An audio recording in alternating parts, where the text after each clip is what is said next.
Hello dear viewers. लंबे समय के बाद आप सभी के लिए हाजिर हूँ फिर से एक नई कहानी लेकर, जो आपको जीवन में एक नई सीख देकर जाने वाली है। डियर व्यूअर्स, ये कहानी है एक किसान की, जिसके पास एक बूढ़ा बैल होता है और वह बूढ़ा बैल ही उस किसान की जीविका का साधन होता है। उस बैल के माध्यम से ही किसान की जीविका अच्छी तरीके से चल रही थी। एक बार किसान उस बैल को लेकर घर की ओर रवाना हो जाता है और घर पर आकर वह उस बैल को एक खूंटे से बांधकर कहीं किसी काम से बाहर चला जाता है। पूरा बैल जिस खूंटे से बंधा होता है, वह अपनी पशु प्रवृत्ति के कारण उस खूंटे को उखाड़ देता है और खेतों की ओर निकल जाता है। जब बूढ़ा बैल खेतों की ओर जा रहा था, तो रास्ते में ही एक कुआं पड़ता है।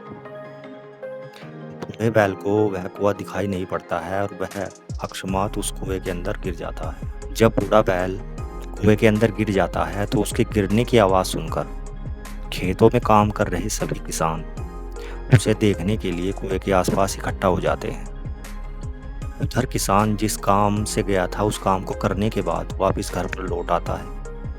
लेकिन जब वह कुएं को उठा हुआ देखता है, तो वह समझ जाता है कि उसका बूढ़ा बैल कहीं निकल गया है और वह उसे खोजते खोजते खेतों पर पहुंच जाता है, जहां पर बहुत से किसान कुएं के आसपास इकट्ठा हुए थे। किसान जब कुएं के पास पहुंच जाता है, तो कुएं के पास पहले से उपस्थित किसान उसे बताते हैं कि आपके बूढ़े बैल की स्थिति बहुत ही दयनीय है और ये अब किसी भी स्थिति में इस कुएं से निकलने में समर्थ नहीं है और हमें ये लगता है कि आपका बैल मर चुका है, क्योंकि आपका बैल कोई भी हलचल नहीं कर रहा। तो डियर व्यूवर्स, कुएं के पास उपस्थित सभी किसान उस बूढ़े किसान को सलाह देते हैं कि क्यों ना इस बैल को यहीं पर दफन कर दिया जाए। डियर व्यूवर्स, जब सभी किसान इस बात को बोलते हैं, तो वह बूढ़ा किसान सहमत हो जाता है और सभी मिलकर थोड़ी थोड़ी मिट्टी उस कुएं के अंदर डालना शुरू कर देते हैं।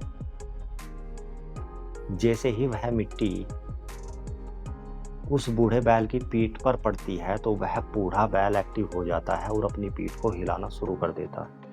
जैसे जैसे सभी किसान कुएं के अंदर मिट्टी डाल रहे थे और वह मिट्टी जैसे जैसे उस बूढ़े बैल की पीठ पर पड़ रही थी, बूढ़ा बैल उतनी ही स्पीड से, जितनी स्पीड से सभी किसान कुएं के अंदर मिट्टी डाल रहे थे, तो बूढ़ा बैल भी उतनी ही स्पीड से अपनी पीठ को हिलाना शुरू कर देता है।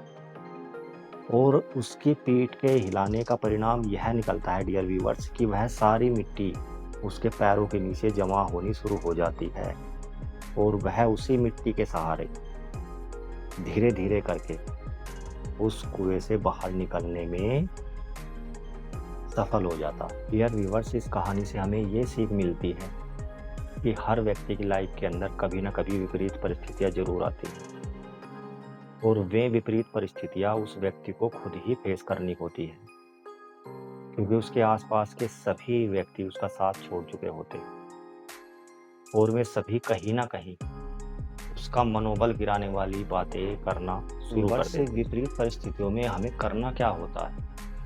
विपरीत परिस्थितियों में सिर्फ और सिर्फ हमें एक्टिव रहना होता है। जिस तरीके से उस बूढ़े बैल को दफनाने के लिए सभी किसान मिट्टी डालना स्टार्ट कर देते हैं, पर वह बूढ़ा बैल एक्टिव हो जाता है और एक्टिव होने के कारण ही वह उस कुएं से अपने आप को बचाने में कामयाब हो जाता है। ठीक उसी तरीके से जब हमारी लाइफ के अंदर विपरीत परिस्थितियां आ जाती हैं, तो हमें स्थिर नहीं होना है। किसी भी परिस्थिति में हमें स्थिर नहीं होना है, हमें एक्टिव रहना है। कुछ ना कुछ कार्य हमें करते रहना है, जिससे कि हमारा मनोबल बढ़ा रहे। यार व्यूअर्स, जैसा कि आप सभी जानते हैं कि बहते हुए पानी के अंदर कभी भी बदबू नहीं होती है और ठहरे हुए पानी के अंदर बदबू होना शुरू हो जाती है।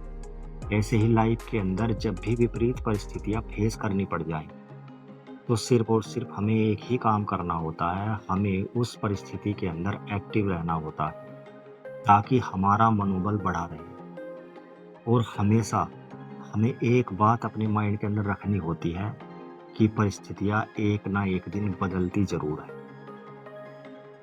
तो डियर व्यूअर्स और हमेशा याद रखिए कि ये हार भी हमें कब तक हराएगी, कि ये हार भी हमें कब तक हराएगी। एक दिन ये हार भी हमारे सामने हार के रह जाएगी।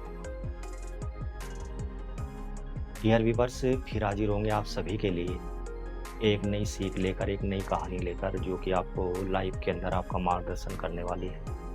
तब तक आप सभी अपना ध्यान रखें, स्वस्थ रहें और पूरी तरीके से मस्त रहें।